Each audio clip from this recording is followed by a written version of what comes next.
I'm Mike. And I'm Matt. And this is The Coin Show. Hey, buddy. Hey, buddy. Let's see. I got to find this right here. On this episode of The Coin Show, Matt and Mike will answer listener questions. I'm going to talk about the 100 greatest ancient coins, give it a quick review.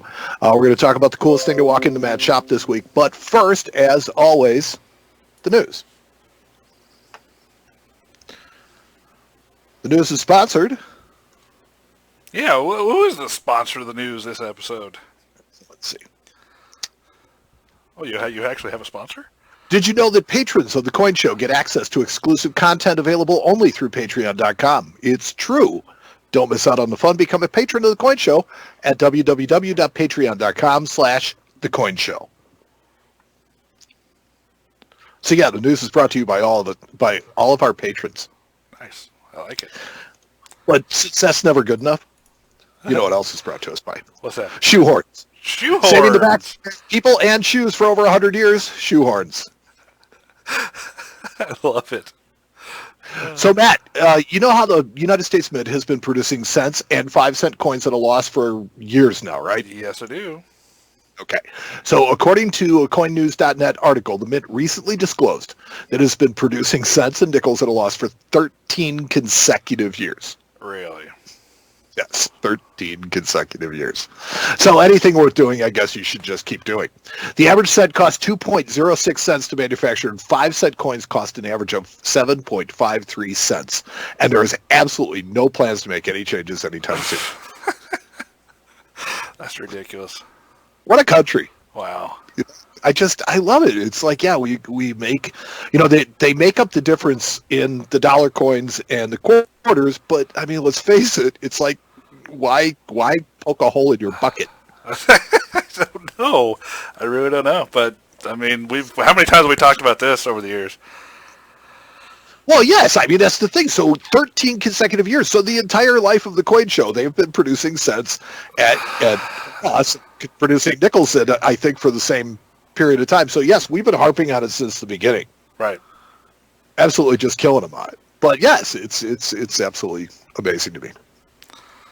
The state of Kansas has now opened itself up for coin business as the governor has signed a sales tax exemption into law on sales of gold and silver coins and, more importantly, on bullion sales.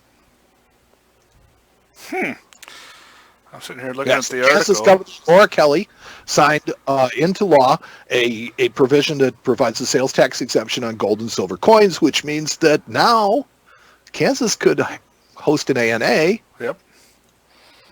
They could have a major show. They're open for business. It's great. Yeah, it looks like the effective date is July 1st, 2019. Just in time. So yeah, so now you can bring some major shows, and that I think would be a good thing for Kansas. Sure. It'll also give us, more venues. Right. Means more collectors and more people able to participate in the hobby and what we've got going on. Sure. So yeah, I can see that. Matt, do you remember the Australian U.S. lunar landing sets that we talked about last episode? Yeah. NGC is offering labels and designations for sets being certified and graded. So the special designation of U.S. and Australia moon landing set is not the only designation being offered. Early releases and first releases labels will also be offered. But with a advantage of 50,000 coins, I just don't understand any value added. Right. Besides collecting actual labels instead of coins, and how we feel about that. Yeah, so, we've talked about that a couple times. Look, I'm perfectly okay with grading services cashing in on creating these special labels for things, but I think that some discretion really needs to be exercised at some point. Right. It's like, are you going to have a coin with a mintage of 5 and now offer early releases? I mean, maybe. It's what keeps them in business. I don't know, man. I guess not with a coin of 5, though. A new Lincoln cent variety has been discovered, speaking of 5. All right. What do we got? IGC has certified the 2019 Lincoln cent floating head variety. What is that? Now, the variety was discovered at Apollo Beach, Florida, and it looks as if Lincoln's head is floating above his body, kind of dismembered. Because now, ask me, and I'm not an authority on errors. I've never claimed to be. But from my common sense detector, I look at this and it looks to be a struck through grease error. Yeah, or polished because eyes, there are elements of the point missing. Well, yeah, but because the elements are missing, just completely missing. I think that this is, again, grading service kind of reaching, hey, if we certify this variety. Yeah, I don't know. That's weird. That's a weird one for sure. Dismembered head. I used to like the crack skull die cracks. Those are always funny. It's like, it's just so minor that nobody cares.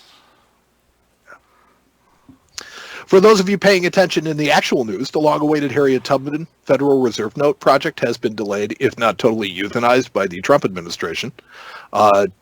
Treasury Secretary Steve Mnuchin has announced that the release of new designs for any new $20 bill, featuring Tubman or not, has been pushed to 2028, far beyond their administration.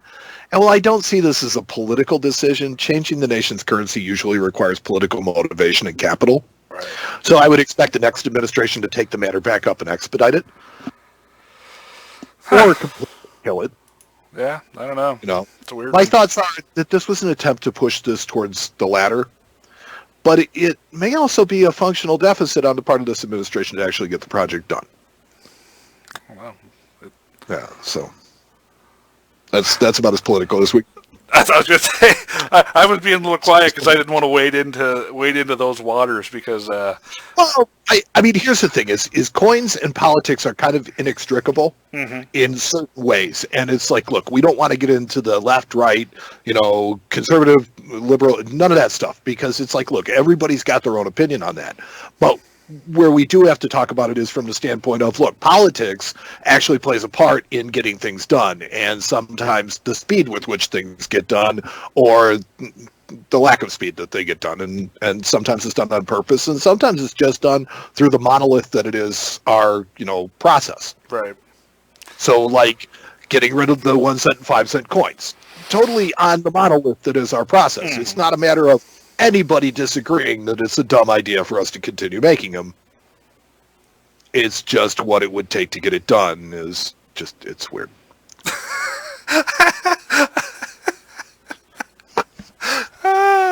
I like that you went through all that, and at the end you were like, it's weird. And finally, the news. Bet you do. And finally, the news. Sales in 2019 proof sets have finally started to slow.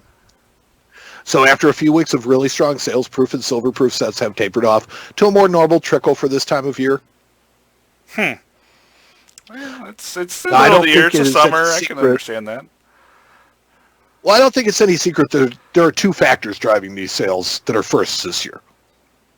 Number one being the inclusion of the W Mint sets with the 2019 Mint proof set. Right. And this harkens us back to 1996 when Mint sets included a special edition coin in the form of the 96 W Roosevelt dime. Right. The funny thing to me is this. Mint sets from that era are generally cheap and undesirable. But the 96 Mint set sells for almost twice the surrounding years, and this is only for the dime.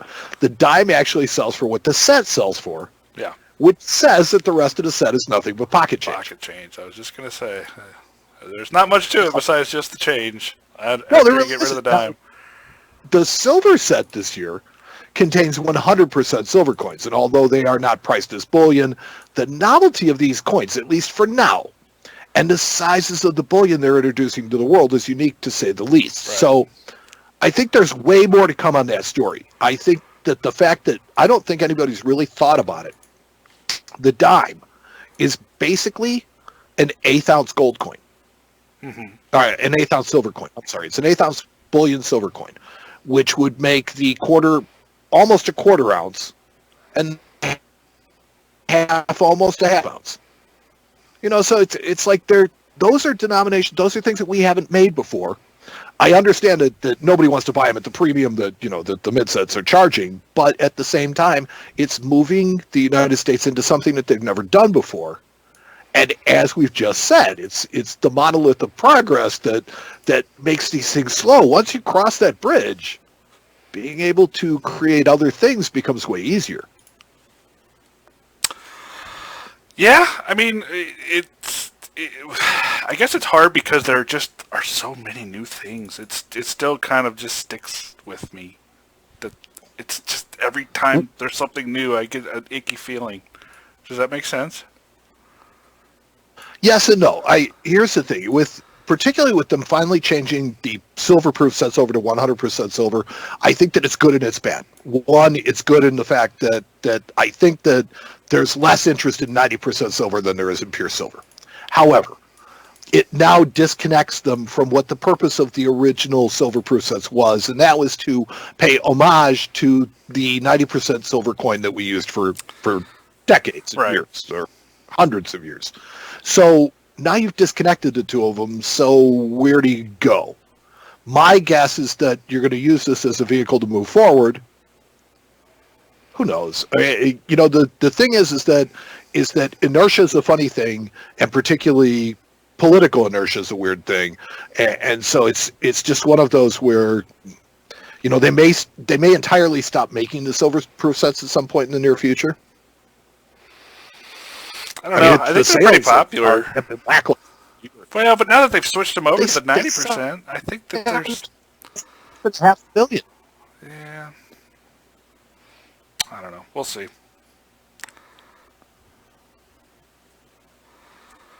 We will see. Yeah. Only time will tell. Right. So that's news. That is news. Maybe the backs of people and shoes for hundreds of years. Shoe hordes. Real quick, I want to jump into something. I want to tell you guys, I get books from Whitman. Yeah. They send me books for us to review, and I want to tell you, I got this copy of 100 Greatest Ancient Coins. This is the second edition of the book, so it's not a new release, but it is a release that I didn't have, and something that doesn't really kind of fall into my wheelhouse. So I thought it was cool. Now, do you know Harlan Burke? I know his son Aaron really well, but I've actually never met Harlan. I was going to say, Harlan is a Chicago coin dealer and has been Chicago coin dealer like for way back, and is probably one of the biggest experts on ancient coins that there is. Yes, I knew that much. I just can't say I've ever had the pleasure of meeting him. Yeah, and you do business with his son Aaron. I do. He's a big part of Roundtable, right? Mm-hmm. Okay, so yeah, it's like I'd love to get Aaron's opinion on these kind of stuff too. But the 100 greatest ancient coins is not set up like your typical 100 greatest coins. If you're familiar with the series, they take the 100 greatest of any particular series, 100 greatest women on coins, 100 greatest modern coins, 100 greatest U.S. coins, and they rank them from 100 all the way to 1. And give you stories about them, tell you about why they have value, what's important about them, what makes them a great coin. The 100 Greatest Ancient Coins actually takes a little bit different tack. This book, instead of ranking from 100 all the way down to 1, this book starts with their chronological order. Okay. And it's in their chronological order, which when I first started looking at the book kind of freaked me out a little bit, because you turn to the first page and you open up the first one and it's number 81. You're like, okay, that's weird. When you look at the timeline, it's like 650 BC is where it starts in Asia Minor. And it tells you, see, the thing about this book that I really like is that I know virtually nothing about ancients. And it gives you a nice chart that gives you the different denominations. So like to explain to me what a stater is, versus what a distater, late distater, drox, and a drox, yeah, I like one, dodecadrox, all of these different coins that they're a completely different system. They're not decimal. They are their own system, but they changed throughout the different civilizations. So the Greek had their own, the Romans had their own denominations, the Byzantines had their own. Mm-hmm. And this book breaks them down and gives you, kind of an idea of this is all the Byzantine coins, this is the different denominations that they were available in, these are the gold, these are the silver, these are the copper. It breaks all three of those civilizations down like that. And then it goes from, like I said, chronologically, from 650 BC all the way to like 1450 AD in cool. telling the stories of these coins, big, gigantic pictures of them. Ooh. I mean, this is cool stuff. And this, is a book that if you're into ancients, I would definitely recommend that you get it. It talks about Noah's Ark coins. It talks about, I think the number one coin is one of the Brutus. Let me look it up because now I've opened a can of worms. I love it. The number one coin by rank Of popularity? Yeah, see what they do is they list them in chronological order, but then they also go through and they list them in an index by rank, so that you can see the Brutus Idmar Denarius Okay. was the number one coin according to their rank. It was a coin that was struck, I want to say, shortly after the fall of Julius Caesar. I believe. This is that Et tu, Brute came from. Yeah, I believe you're correct. Yeah, but like I said, Jerusalem temple shekels, Yep. Caligula, Asterius. I mean, these are all within these pages, and putting them in chronological order, I thought was a brilliant move in the fact that it helps you to understand what was circulating together at the time, and how they interact and how they work together.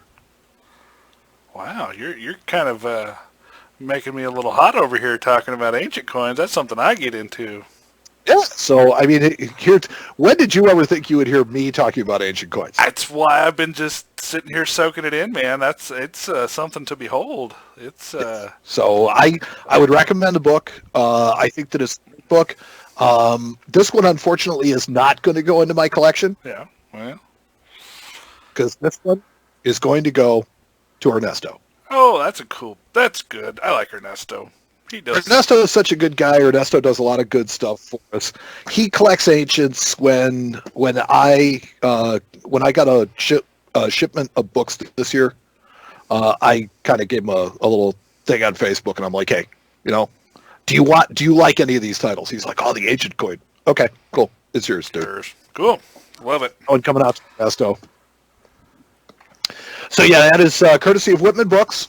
100 Greatest Ancient Coins, available at all booksellers and Whitman.com.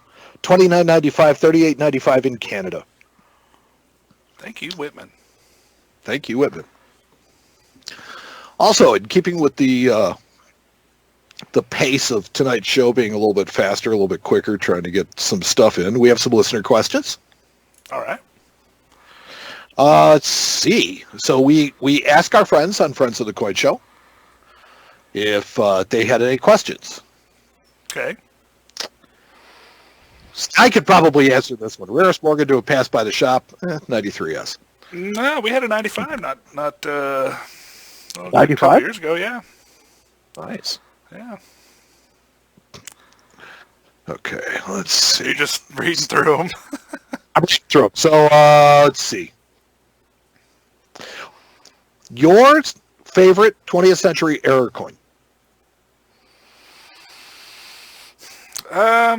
Error or variety, I'm going to lump those together because they're not, but I'm going to lump them together. I think the 55 double die is probably the coolest. I mean, it's just huge, and everybody knows about it, and everybody looked for them when they were kids back in the 60s and late 50s, so... I think just because of how stark that coin is. Right. It's one of those, it's just so ridiculously errored. Right. That how can you not like it? Makes how you can dizzy. you not like it? Does. It really does. It will. Give you vertigo. Look through your pocket change after a couple of beers and try looking. Did you have a bunch of double dies? And Tom Bonafaro asks, I'm a coin guy, but like all numismatists, I'm interested in currency and banknotes, but know almost nothing about it. What book or books are needed or similar to a red book that will give me the basic information when I purchase the occasional note? Let's see. That would be the the Friedberg Guide of U.S. Currency. Freebird? Oh, Freebird. Trying to think. It's called States paper money. Paper Money of the United States. There is a guidebook to paper money of the United States that's published by Whitman, just like the Red Book. Right. It's really good for U.S. stuff. It's not, And I will tell you that there's also, if you're into obsolete stuff, those obsolete paper money books that we got, those things are great. Trying to get it pulled up for here for some reason. A lot of it really depends on what you collect. It's not wanting to And do if you're looking for foreign paper money, that I don't know that I have any resources. Cross puts out a World Paper Money Guide. That's not terrible. I'm sorry? Kraus puts out a World Paper Money Guide. There you go. Cross Publications. Sorry, I was trying to get that website pulled up, but it wasn't working. But yeah, Paper Money United States, I believe they're on the 20th edition at this point, is the book. I'm looking at them available on Amazon right now. Yep. And lastly, from Ryan Fisher, Okay. do you think it's smart to buy Confederate bills? I mean, they're cool, and there are some scarce ones. I mean, the market's been pretty soft in those the last couple of years, so possibly if you're looking for a long-term investment, but in the short term, I think there's more attractive things out there to buy. I think that it depends on what you have to pay for them. Well, right. You know me. I always look at things in terms of dollars. Yeah, and cents. well, you're looking at is there a flip opportunity or is there a long-term hold opportunity? I don't know that they're going to become any more popular than they are, but who knows over time, right? Yeah, like I said, I mean, some of that stuff has actually been getting a little cheaper over the last few years, so it's one of those things that it's possible that it goes up in value over the next few years, and it's possible that now is a good buying opportunity, but it's also possible that now is just Is a signal that they're tanking. Is the middle of the downfall, right? Yeah. Right. So you have to decide which are you willing to take that risk, Right. So and that's where you're at. pretty much. Also, I wanted to share this because I was reading through some stuff this week, and Memorial Day was last week, and I was reading something in Daily Coin Collecting News.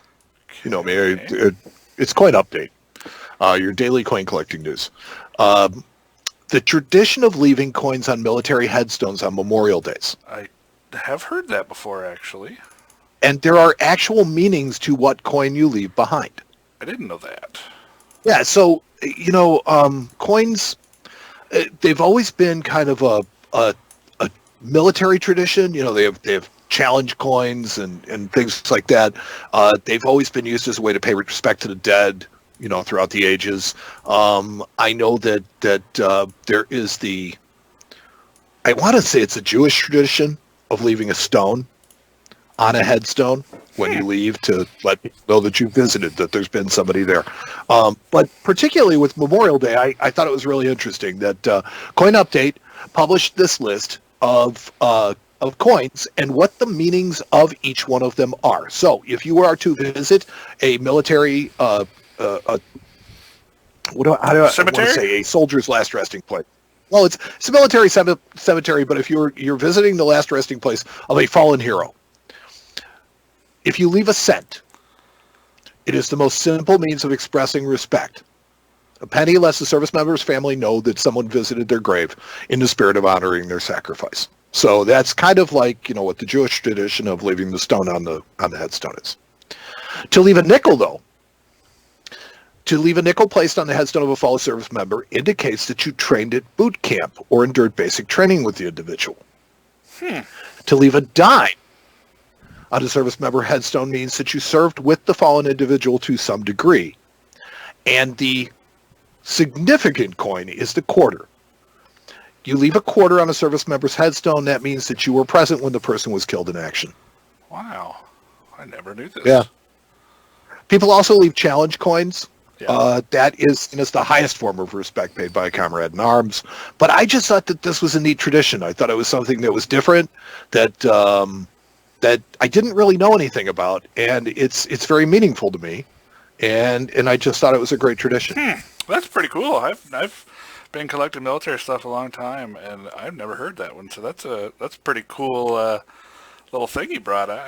Yeah, I'm so thanks to the impressed. people at the update, because Yeah, they're the ones who published that. that's pretty cool. Also, a note, really quick: Dennis Tucker has sent out a media release telling people about the 2019 West Point quarters. Good. Yeah, so he's spreading the word. How is the whole hunt for 2019 W quarters going for you, Matt? Well, I mean, as far as somebody that's actually dealing in that market, I have been still selling the pants off of them. I sold, I'd have to go look, but probably between half a dozen and 8 of them today on eBay. Every day. Every day. And I mean, you know those rolls I showed you? Yeah. That's all I got left, right there. Wow. So once they're gone, I'm going to be out of that market, and Yeah. Well, I mean, you know, hit it and get out. well, I mean, as long as if I can get more at a price that makes sense to me, I'll buy more. But they're still selling, so it seems like they're still pretty hot. And those were just the lulls. I haven't even done any of the other parks yet. I've only seen one American Memorial Park one Yeah. offered. Yeah, It's the only one I've seen. I've seen a couple go through eBay, and they're trading about the same rate. I was tempted to buy a couple, but I just haven't yet. So Yeah, I did a little bit more searching this week. I grabbed another 10 rolls, snagged another 2 quarters. nice, cool. Yeah, Did you? Are you still doing lulls, or is it? Have you got the those other? were both rolls. To be honest with you, I could have searched them by the obverse. Yeah. Oh yeah. The obverses are Because those are funky. Both the lulls were W's. Yeah. And all of the American National Park quarters were not. Yeah. They're all D's. Well, All and, dogs. and also those low So, yeah. obverses have a weird look to them. I don't know if you've noticed that. The reverses are what I would expect off of a normal quarter, but the obverses are kind of, they have a different relief. It's weird. I don't know how to explain it because just from looking at a lot of coins, but they have something funky going on. I don't know what it is. And it could be nothing. I could just be seeing Maybe things. it's a different strike force. It's possible. I mean, they are being made in a different place. Well, it's possible that the W obverse dies were prepared differently and the reverse dies were just, prepared at Philadelphia and sent over. I don't know. I don't know. But Yeah, to be honest with you, from the process, that doesn't make sense. I mean, the mint mark is added pretty much last, and they should. I know that, but I'm thinking that maybe the obverse dies were prepared in one place with the W mint mark, and the reverse dies were prepared somewhere else because they're generic. They look exactly like the Philadelphias and the Denvers. Sure. And maybe I'm noticing something strange. Or So not. you're talking about the Lowell side? No, I'm talking about the Washington side. The Washington looks side looks strange. Okay. Call me weird, but that's Well, what you're weird, but that's beside the point. that's what happens when a coin guy starts, or when a classic coin guy starts looking at modern stuff. Yeah, Yeah. especially somebody like me that hates them. Not anymore though. So Dennis is spreading the word, and he said a total of maximum of 10 million West Point quarters will reach circulation, about 1 quarter for every 33 U.S. citizens. That'd be great if every U.S. citizen was collecting. That still scares, man. I'm telling you. I'm telling you, that's you think, and so that's 1 quarter for every 33 citizens is 10 million. So if you multiply 33 by 5, that's 165 million. Yes. No, so that's 1 quarter per 165 people of just like say the Lowells. Yeah. No, And- that's absolutely correct.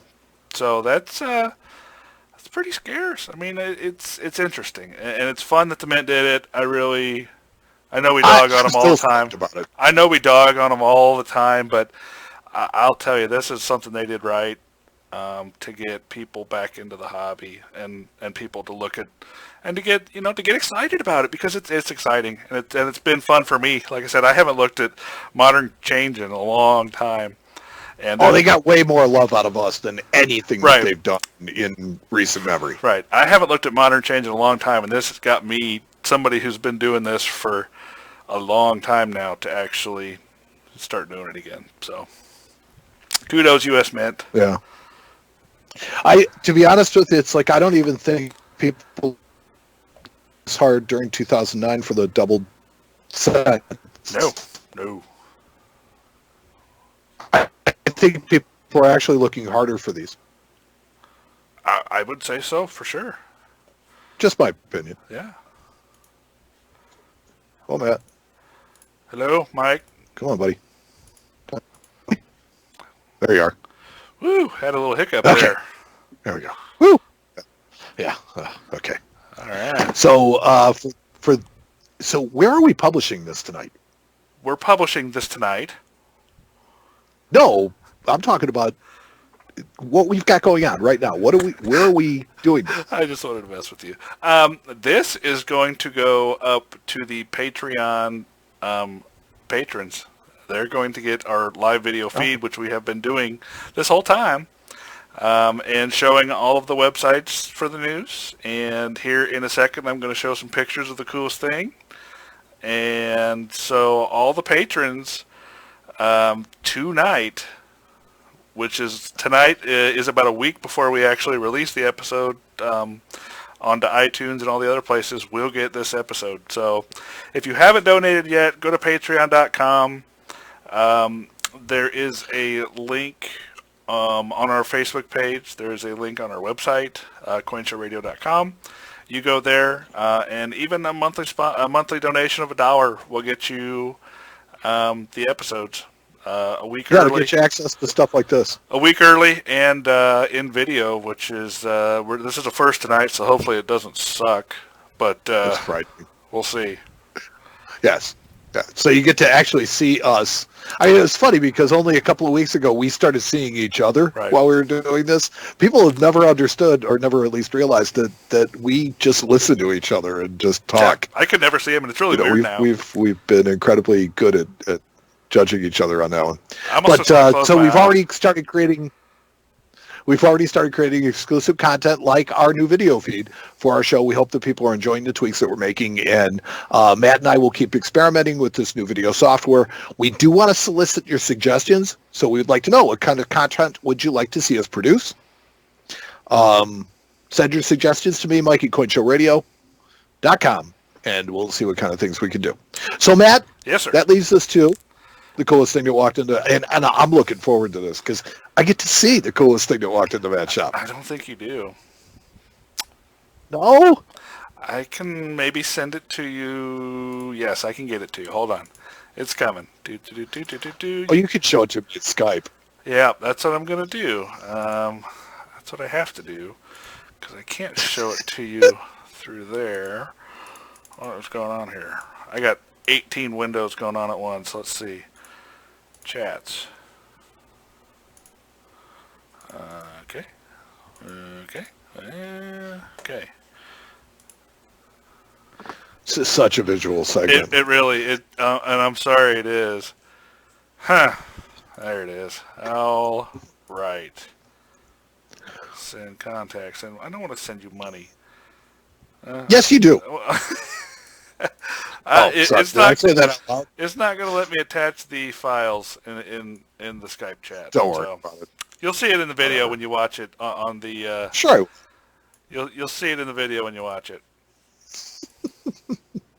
I'll have to watch just like everybody else. That's right. Gosh darn it. So, yeah, tell us about the coolest thing that walked into your shop this week. So, coolest thing that walked in is a piece I've actually had several times. This particular piece is dated 1840. On the obverse of the coin, you see a bust. And underneath this bust, it says born February 9th, 1773. And then around the outside, it says Major General W.H. Harrison. And then on the reverse of the coin, you see a log cabin. And around the top, it says the People's Choice in the year 1840. So Tippecanoe Harrison himself. Tippecanoe Harrison himself. This is a William Henry Harrison campaign token. from the year 1840. Again, a relatively common coin. I've probably owned a half a dozen of these over the years, but what makes this one exceptional is the fact that it's nearly uncirculated. It's probably a really high AU, and I have never, ever, ever seen one in that condition before. Now you're talking about of this particular type, of the Harrison type, or of any kind? Of this Harrison type. There's actually two of this Harrison type. You see one dated 1840 and one dated 1841. But again, it's just one of those things that as a coin dealer, you see this stuff a lot, but every other one of these I've ever had has been like fine or less. It's just been worn heavily. It was, a keepsake. People kept it and kept it in their pockets, and it got worn. Whereas this particular one, you can see, on his shoulder he has a shoulder board, and you can see the stitching in his jacket and the buttons, and on the reverse with the log cabin, you can see the individual logs, as well as the door and the roof slats and the smoke coming out of the chimney and the leaves behind the house. And it's something that, having had a bunch of these before, I particularly just found it rather interesting for me personally because, I've never seen one like this before. So that's what I got. So would you say that this level of detail comes from strike, or is it just from preservation? I think it's a little bit of both. They're struck pretty darn well. But this one's just, like I said, the most exquisitely preserved one of these I've ever seen. Well, I guess that's why I'm asking. The reason for it, I guess, is more having to do with, do you think that the coin that you have might have been a presentation piece, or might have been a specimen piece versus just an actual?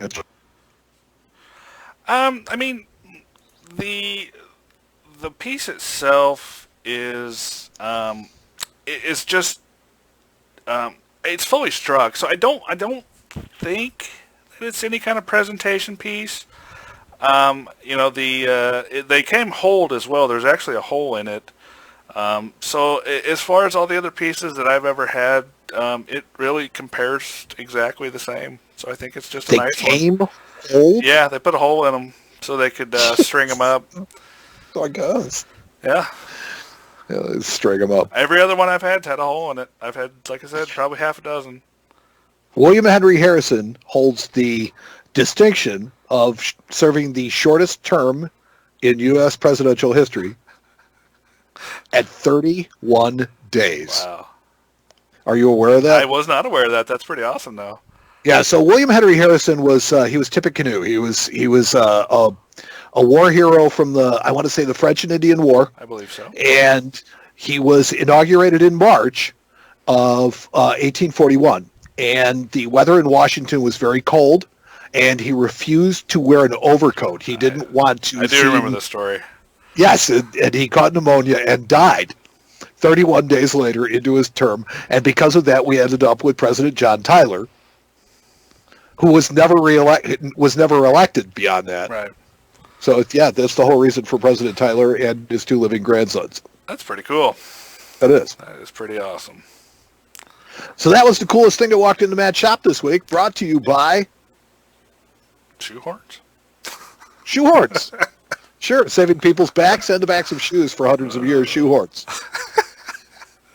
Shoehorns and our lovely, lovely patrons. Yes, and our lovely patrons. I want to tell you, Matt, that so I've kind of pushed the pace of this show a little bit. Yeah. Hoping to get, maybe next time we'll be a little bit more comfortable with We're doing a lot of new stuff tonight, so we are trying a lot of new stuff. We got a lot of new balls juggling in the air, but I didn't want to blow anything up. But so far, so good. We succeeded. I think we tried pretty well. We tried to blow it up. I think so, a couple times. The fact that we haven't is probably pretty good. Beyond apologizing to people for the video, okay, and for actually having to look at us, No, I want to say something that we haven't done in a while, and we've been kind of remiss, is we need to thank Tony and the Tony Alvarez Band for all the music, for our bumps, for our stuff. It was very generous of Tony to give us his art for us to use, and we have used it. We'd also like to thank Ernesto for taking care of our Facebook page. And now we have, let's see, we've got Facebook, we've got Twitter, we've got an Instagram account. Mm-hmm. How you been doing on that, Matt? So. So contact us on Instagram and tell Matt to post more pictures, because there's always stuff going in and out of his shop, and it just takes a couple of minutes. That's true. Yeah. And of course, we'd like to thank you, the listeners, without whom this entire endeavor would not be possible, but also wouldn't make any sense. So thank you for listening. Anything else, Matt? That's it for me, buddy.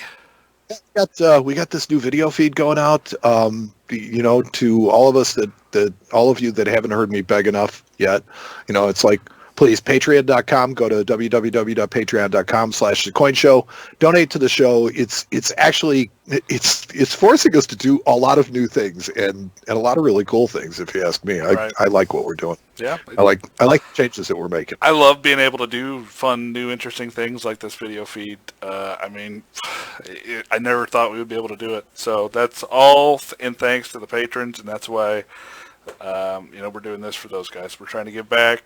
They're helping us. We would like to give you the content, and darn it if we're going to try. So I'll tell you what, this has always been such a visual hobby. Right. And the fact that we have managed to create this podcast that was largely audio, really, it says a lot for the people that listen, and for you, for sharing your knowledge, and for all the research that we do, and the knowledge that we try and share and spread. But now the fact that we actually do have some video that we can share pictures and descriptions, and you can see things for yourself, like, for example, Mike's holding up a book right now, and I can see that. And right. So, well, it was blocking my face too. So right. So for the Coin Show, I'm Mike, and I'm Matt, and we'll talk to you next time on the Coin Show.